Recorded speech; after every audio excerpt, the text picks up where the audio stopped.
Ponte los audífonos. Escucha con atención. Ante la comunidad de No Apagues la Luz, declaro abierto este caso titulado La Luz del Mundo. Abuso en nombre de Dios.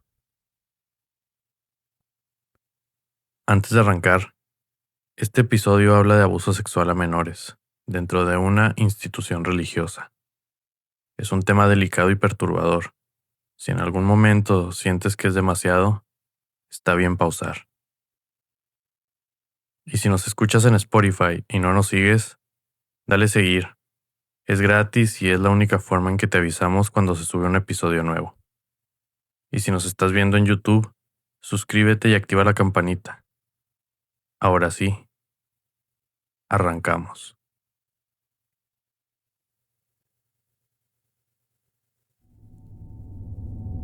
Hay dos tipos de monstruos en este mundo. Los que actúan en la oscuridad, que se esconden, que saben que lo que hacen está mal y por eso lo ocultan. Y también están los que actúan a plena luz del día, frente a millones de personas, protegidos por la fe de quienes los rodean. Esos son los más peligrosos.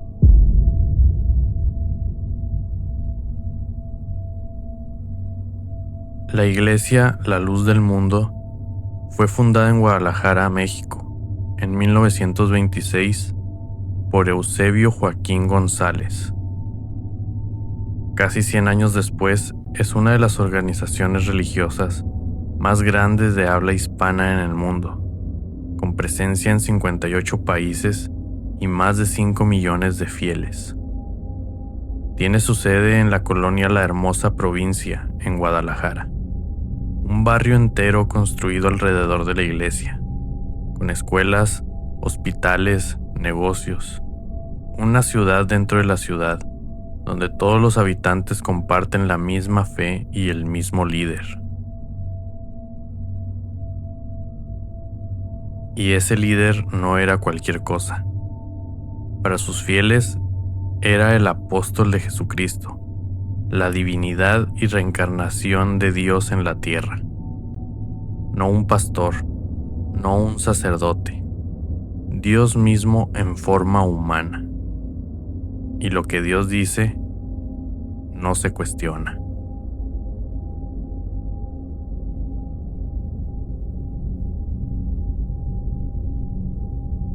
El poder en la luz del mundo siempre fue dinástico, de abuelo a hijo a nieto.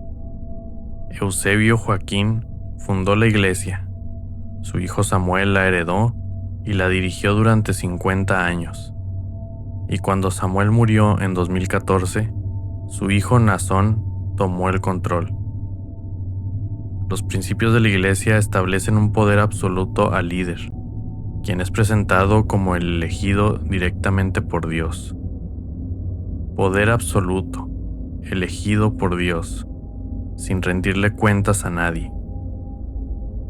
Y lo que las investigaciones revelaron después es que ese poder absoluto llevaba décadas siendo usado para algo que ningún Dios aprobaría.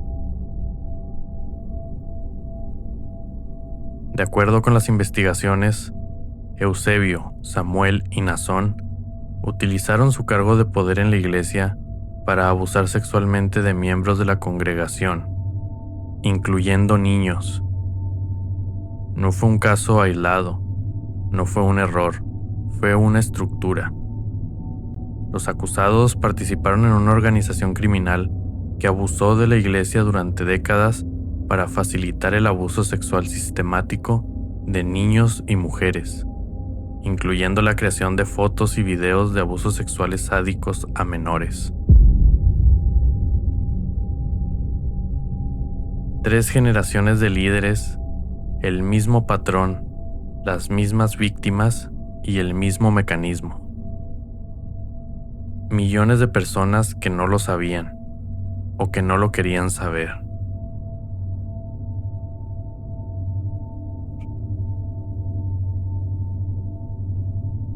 ¿Cómo funciona algo así?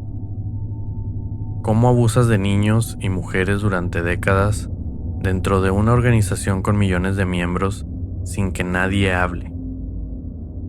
El documento, basado en testimonios de víctimas, retrata los mecanismos a través de los cuales el líder utilizó la iglesia para atraer niños a sus residencias en México y en Estados Unidos, donde los violaba, los obligaba a tener relaciones sexuales, los forzaba a realizar trabajos no remunerados o los utilizaba como mulas para cruzar la frontera con $10,000 en efectivo.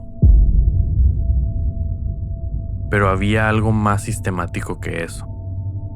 Alondra Ocampo, una de sus cómplices, convenció a 3 menores de que se unieran a un grupo especial que atendía al pastor cada vez que visitaba Los Ángeles.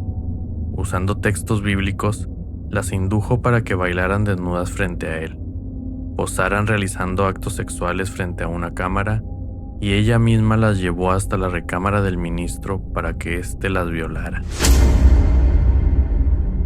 Usaba textos bíblicos para convencer a las niñas de que lo que estaba pasando era voluntad de Dios.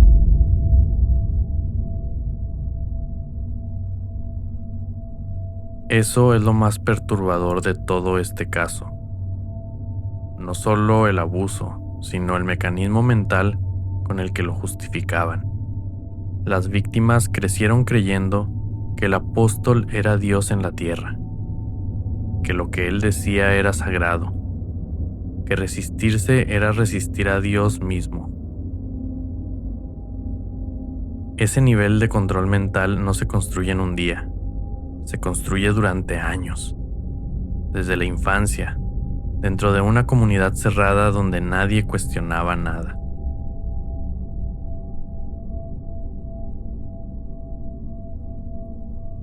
En 2014, 4 personas denunciaron haber sido abusadas psicológica y sexualmente por el máximo líder de la iglesia. Nadie les creyó, o nadie quiso creerles. Pero las denuncias fueron acumulándose. Víctimas que encontraron valor para hablar, que decidieron que el miedo ya no era suficiente razón para guardar silencio. El 3 de junio de 2019, Nazón Joaquín García fue arrestado en California. En un principio le fueron señalados 36 cargos que incluían abuso sexual, actos lascivos contra un menor, pornografía infantil, conspiración y tráfico sexual. El juez de la Corte Superior de Los Ángeles le impuso una fianza de $90 millones. $90 millones de fianza para que no huyera. Afuera del juzgado, sus fieles lloraban, rezaban, pedían por su liberación.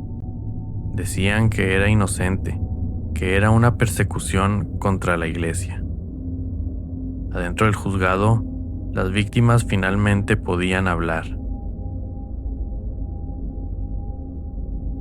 El 8 de junio de 2022, Nazón Joaquín García fue sentenciado en la Corte Superior de Los Ángeles.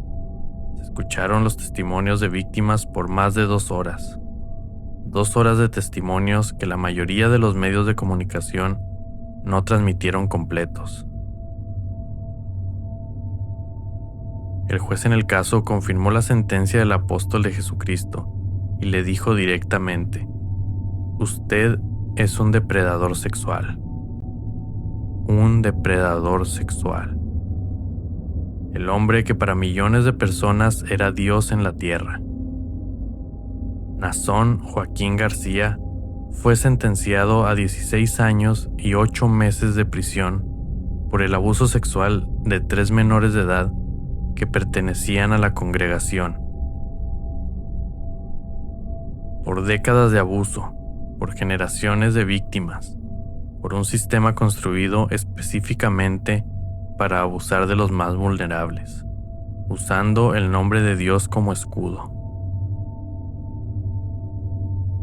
La historia no terminó con esa sentencia. Nazón Joaquín García ya cumple una sentencia de 16 años y 8 meses en California, mientras permanece detenido en Nueva York, a la espera de un juicio federal que comenzará en marzo de 2027.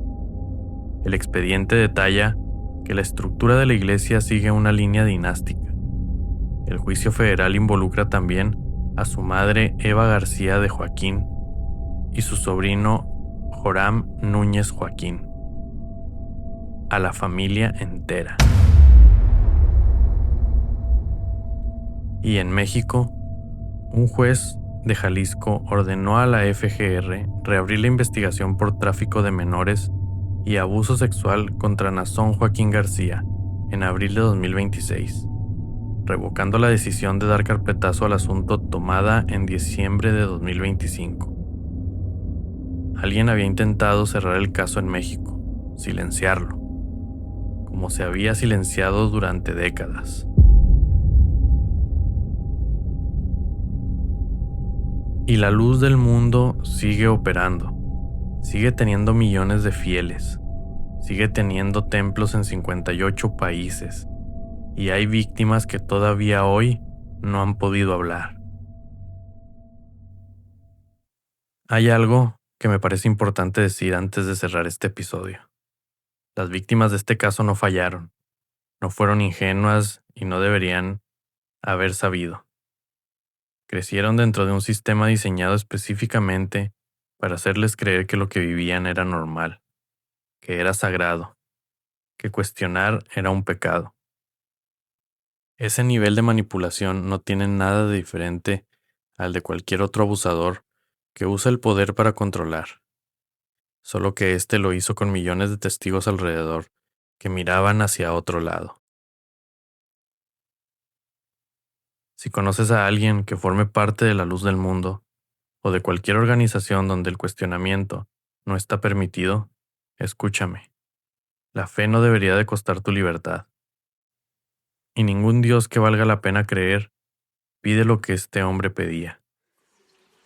Si llegaste hasta aquí, gracias de verdad. Si nos escuchas en Spotify y no nos sigues, dale seguir ahorita. Es gratis y es la única forma en que te avisamos cuando se sube un episodio nuevo. Y si nos estás viendo en YouTube, suscríbete y activa la campana. Hay mucho más por venir. Cuídate mucho. Nunca mires hacia atrás. Y hagas lo que hagas, no apagues la luz.